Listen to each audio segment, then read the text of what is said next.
I'm Judy Stiles. Thank you for joining us this week on Newsmakers. Well, we're continuing our look at this Nordic semester at Missouri Southern in the fall of 2018, and many of the presenters we've featured on the program. Joining me today is a guest who in November, Michaela Wallin, who's from H&M. Thank you very much for being here today. Thank you for having me. I'm super happy to be here.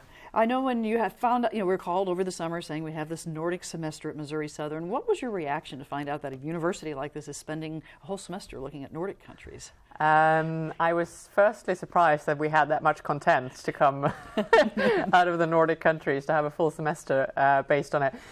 No, I was quite happily surprised. I think my second question was, where is Missouri?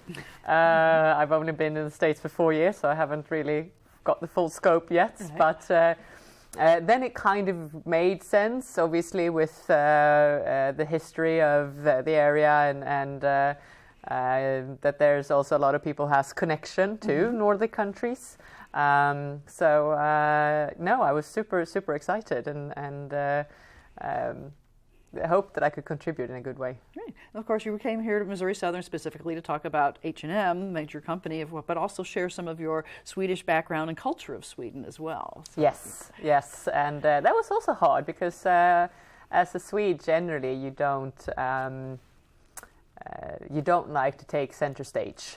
It's quite hard to talk about yourself, or we do enjoy making fun of our own culture.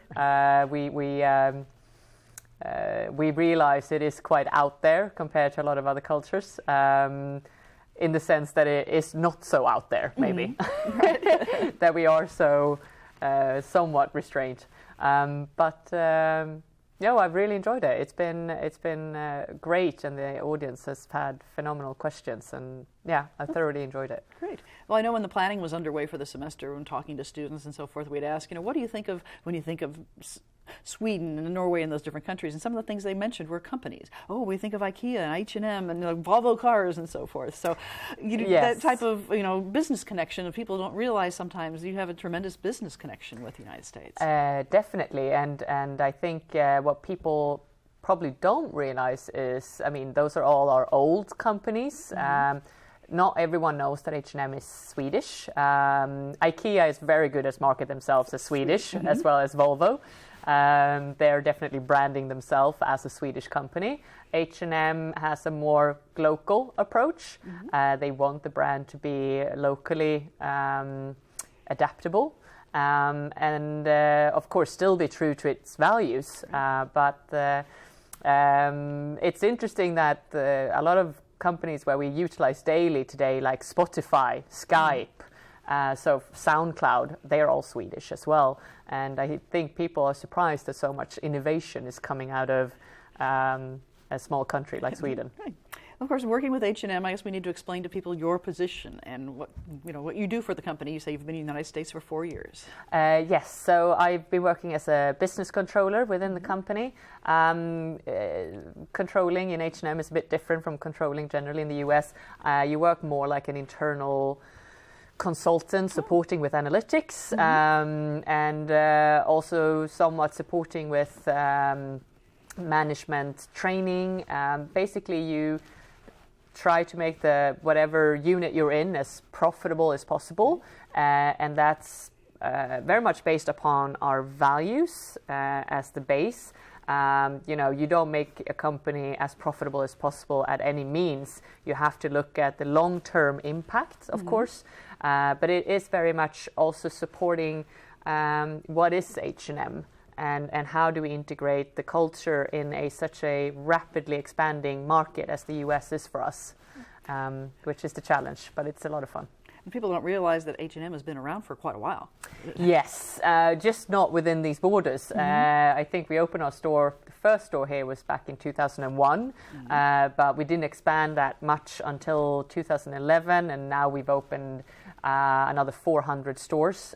So we've opened literally a store and a half a week here, which took us from 3,000 to 30,000 employees over 6 years.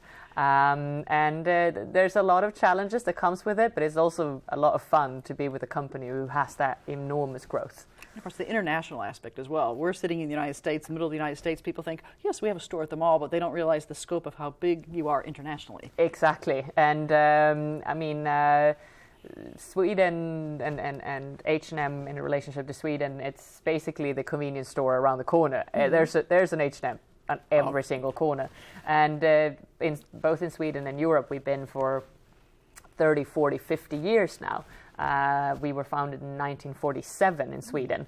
Actually, the founder of H&M, Erling Persson, visited the US, got inspired by the fact that you could buy ready-to-wear attire for a reasonable amount of money. Back then in Sweden, you still had to buy the fabrics and have it tailored. And to buy an outfit was very expensive. So for him to come to the US, see the possibilities, and brought that business idea with him back to Sweden. So it's kind of closing the loop, being back here again. Right. Well, you mentioned the company values, and companies have different goals and values. How would you define H&M when people say, well, what does the company stand for? What are some of the values that you have? So for us, it's very clear. We have 7 values, and that is the foundation on everything that we do, and it makes it easier to make decisions. Some of the key points is keep it simple. We are one team, straightforward and open-minded, cost-conscious, be environmental. So there's a lot of aspect that's maybe you don't think about it on a daily basis, but if you work for H&M, that's who you are. You are conscious of the environment. You are a very one team kind of person. It's not based on the individual performance. It's based on how your team performs. And I think that's the backbone of H&M. That now that I've been in so many different locations with H&M, you grow so many friendships because you have so many common denominators in every single person you meet has this idea of it's all about the team. And it's an organization that it's based upon the roots. It's all about who the most important person is, the sales advisor in the store who meets our customer on a daily basis. And that is where H&M is all about, to support that customer and the customer experience. And I think, so for example, if you join H&M, you, regardless of a position, if you join as a CFO, everyone has to do a month in store, work as a sales advisor, work as a visual, work as a store manager, and know the business. And I think if people are not willing to do so, they're not right for H&M. So they have to understand, ultimately you're serving people, and you understand that connection, that it's not just a corporate job where you're... Exactly. It doesn't matter if your responsibility is the legal department, you still have to be willing and understand what the sales advisor is experience on a daily basis. And the company is built up to a very valuable brand as far as recognition and money-wise, monetary-wise. Yes. I think currently we're in 3rd place of the fashion retailers after Nike and Louis Vuitton. And of course, it's a huge importance of H&M to have a positive brand recognition, but it's also a responsibility that comes with it. And that's something that we try to work with, and especially diversity, that's been very much on our agenda. Lately, we have had to really go through every single aspect of the business, and I think that's been good for the business to make sure that we are that transparent and that we actually are.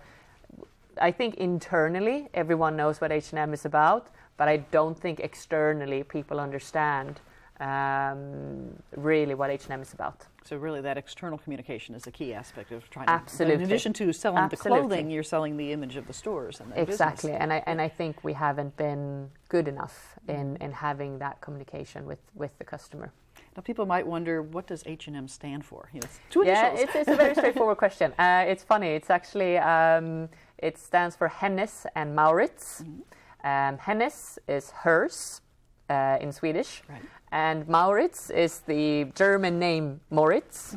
And actually it was combined. So from the beginning, the brand name was purely Hennes for her.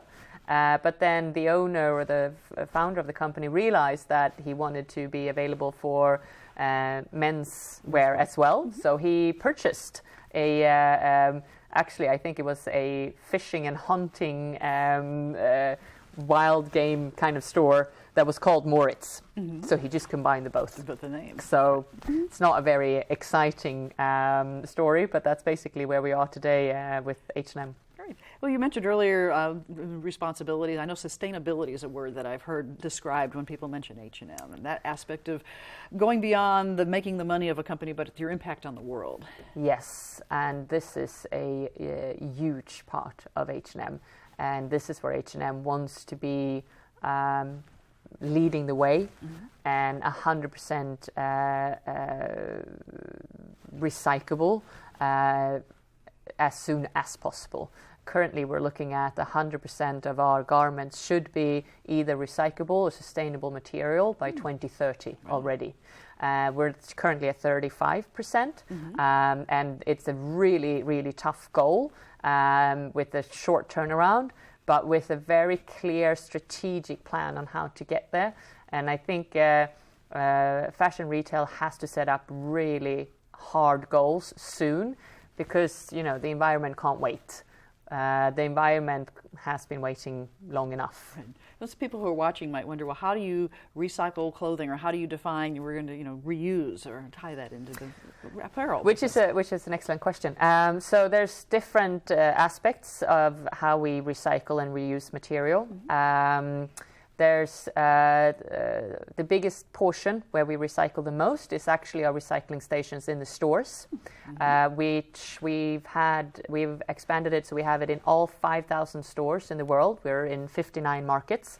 In a lot of these markets, there's no such thing as recycling, and especially not recycling textiles. So what we do is we take those textiles, and it could be any textiles. Could be towels, sheets, any brand.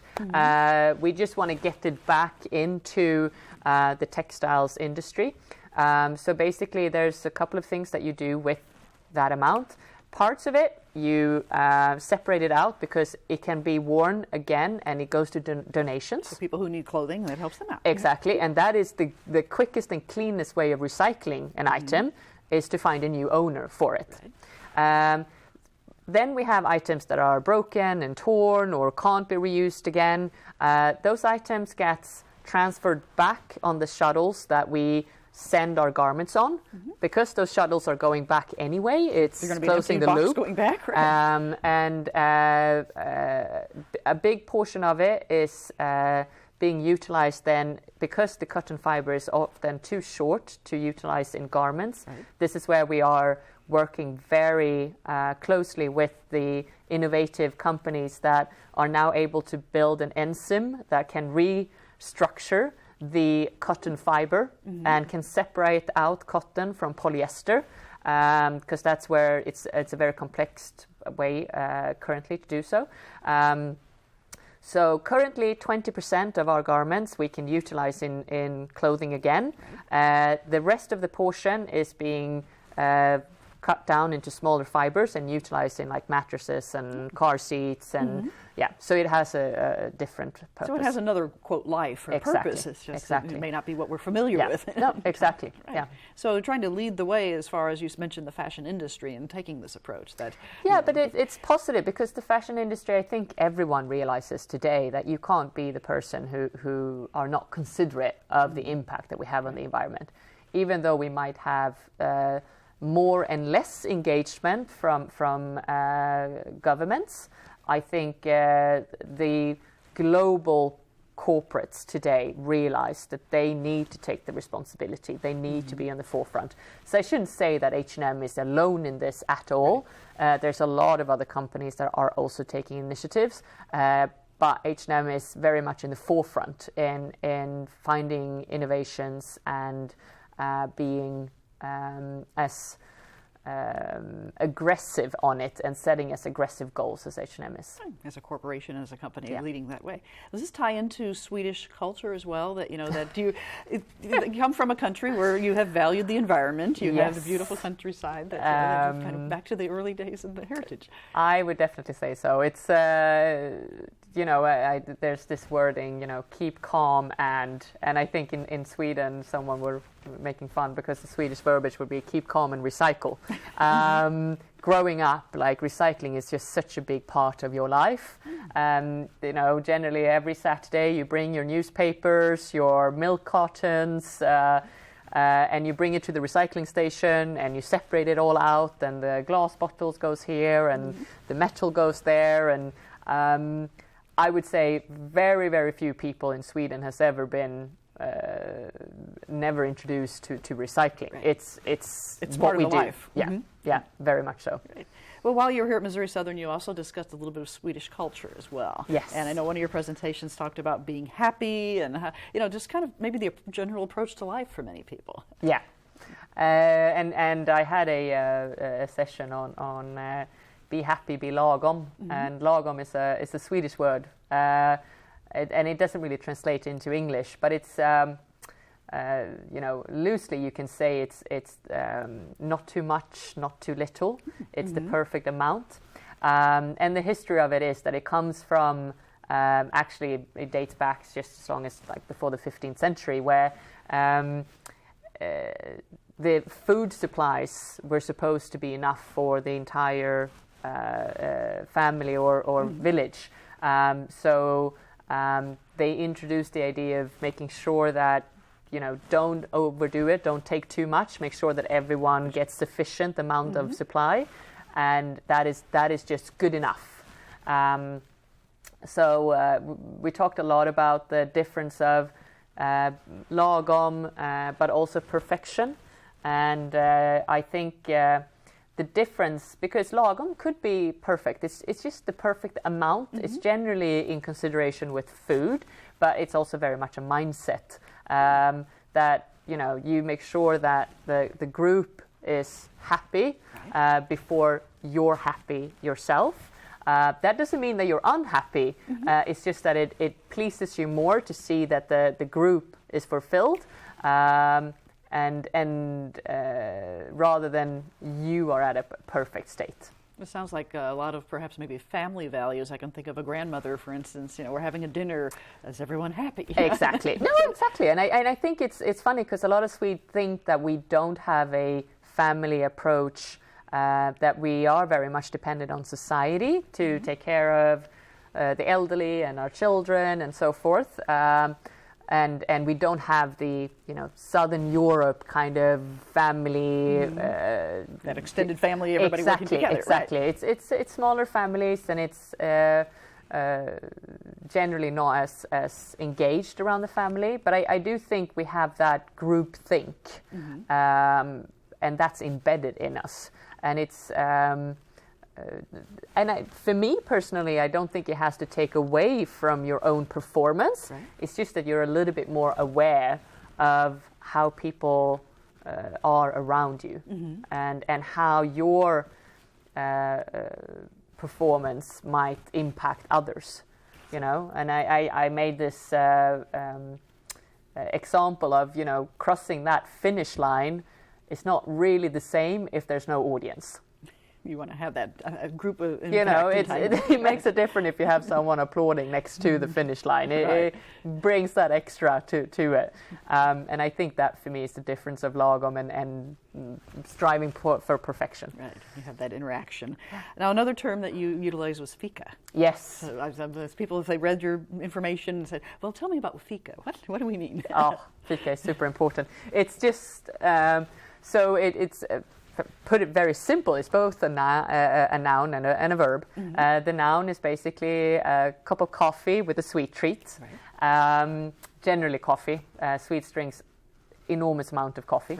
Right. But it's also a way of socializing. So generally it means that you meet without alcohol. So you meet with over a cup of coffee or tea or of your choice generally you have a sweet treat next to it. It could be a fruit. And you meet and you talk about things that does not consider work. That is, in what's happening in your life, or are there other things you're striving for, and you do it at work. And it's a big portion of a workplace to have fika. And I think it's interesting when you try to bring fika into other cultures. It firstly gives a bit of a stress a moment, because people think, I need to work. I can't take a break. I can't take a break. But you realize quickly, by taking that 20 minutes to integrate with your colleagues about life, it just supports the communication in the team so much more. And I shouldn't say, like in Sweden, it's not like this is as strategic as let's implement fika so everyone starts to communicate with one another. It's just a positive by-effect of the fact that give people 10 minutes to leave their share, have a cup of coffee, chit-chat, talk about the weekend. It generates better communication, and generally you loosen up a little bit of those tight knots every now and then. So it really goes back into the cultural sharing and getting to know the people you're working with. Exactly. I mean, I was laughing because I said that one of the things that I was unaware of was in Sweden, when you ask someone, how are you? It's a genuine question. And you reply with, I'm good, I did this for the weekend. They explain. Your father might be ill or whatever might be happening, but you talk genuinely about your life. Here, how are you? Is just a phrase. They say, I'm fine. Exactly. I mean, the expectation is good, and then you keep on walking.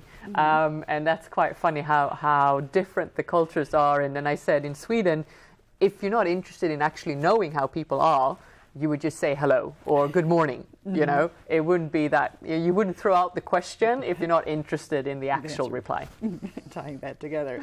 So there's a lot of things that we learn through communication with each other, and the tie into the corporate world, as you obviously are involved with. Absolutely. And I see that it's so we brought it to every country that we're in. Fika is a huge part of our culture. We maybe don't do it daily as we would do in Sweden, but I would say we do it at least once a week, and it helps especially people to meet and greet over different functions as well. But I would say the only thing that I haven't brought here from Sweden is to maybe socialize over a fika as much, because that of some reason hasn't. There's really different been, cultural approaches to that. Now, if someone were to visit Sweden, would they anticipate that they're going to be involved in this? For sure. The culture is going to embrace them.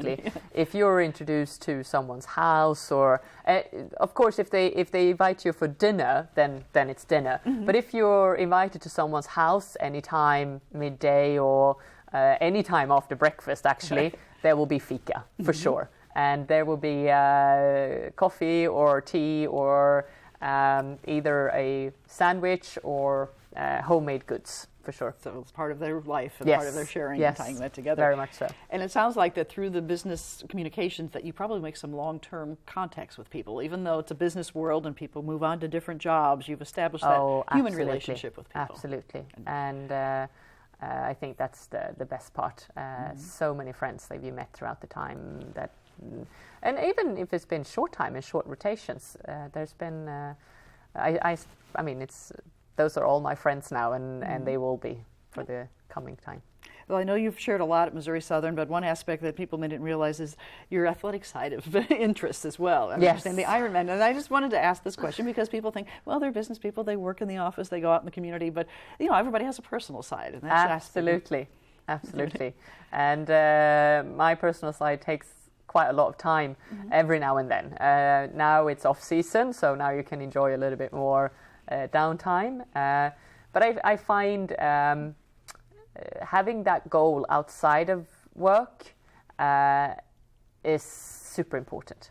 And it could be every level, but I've come to realize, sometimes when you can maybe feel like you're not as successful in work, it's quite good to fall back on, well, I might not have been successful in this, but I've managed to do an Ironman, and to be able to fall back on that is sometimes quite good, and then you can recharge and then move on. But there's something special with, and I think that's how the human body works, of setting up a goal that you might not really think is achievable, and then physically crossing that finish line. Right. There is something that happens with the body and endorphins and everything that comes with it. But I think that's, for me, a very, very good thing. So you succeed in that triathlete aspect and say, I'm ready to go next day at work. Yeah, exactly. You know, and I bring a lot of the things with me into work as well, definitely. Yeah. Would you say that Swedish lifestyles are in general perhaps more active than what we may find here in the United States? People enjoy athletics or sports or outdoors? Or? I think, yes, to a certain extent. I think I would say it's probably quite similar as here. It's seen upon as, you know, it's generally the important, because people realize, you know, you don't always have time to do your exercise. So a lot of people realize that you need to incorporate it in your everyday. It's not about doing it every 20th day. It's about trying to get it done maybe 3-4 times a week. And that could look differently, but a lot of people, you know, bike to work, maybe run to work. A lot of corporations make sure that there's showers and, you know, available. And a lot of corporations allow for gym session during lunch. There's also subsidized for gym membership and so forth. So I think corporation realizes if you don't have a healthy staff, then you won't have a good working staff, you know. And I think, but it's not being forced upon. If you're not interested, you don't have to. But right now, there's absolutely a very big swing in being healthy and living a healthy life. But I think we're seeing that somewhat in the US as well, for sure, that there's an interest in, you know, what we're eating, how we're moving, you know, things like that, and realizing how much that impacts what we do.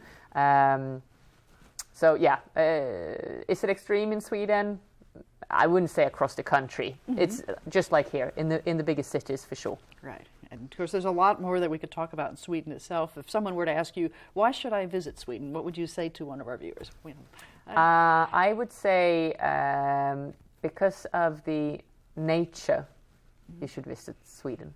I think the fact that you're allowed, so in Sweden there's everyone has the right to nature, and basically you're allowed to walk anywhere at any time. There's no such thing as, obviously there is private land, but you're allowed to walk across it. You're allowed to pick the berries and the mushroom in the forest. There's freedom to roam is basically what it's called. And come to realize that is not to be taken for granted. And I think that's something that is unique for Sweden and the Scandinavian countries. And that's something that, but it only works if you respect nature. Right. So you can't leave everything behind because then that kind of falls apart. Takes away from the others. Exactly. But it's freedom to roam is a fantastic, unique experience in Sweden, and I would say go and explore the nature. Do it summertime though. It's a bit nicer. Right. Well, I'd like to thank you very much for visiting with me today while you're in Joplin here at Missouri Southern. Thank you for having me. Thank you so much. You're welcome. And I'd like to thank our viewers for joining us this week on Newsmakers. I'm Judy Stiles. Hope you can join me again next week at the same time on this station. I'll see you then.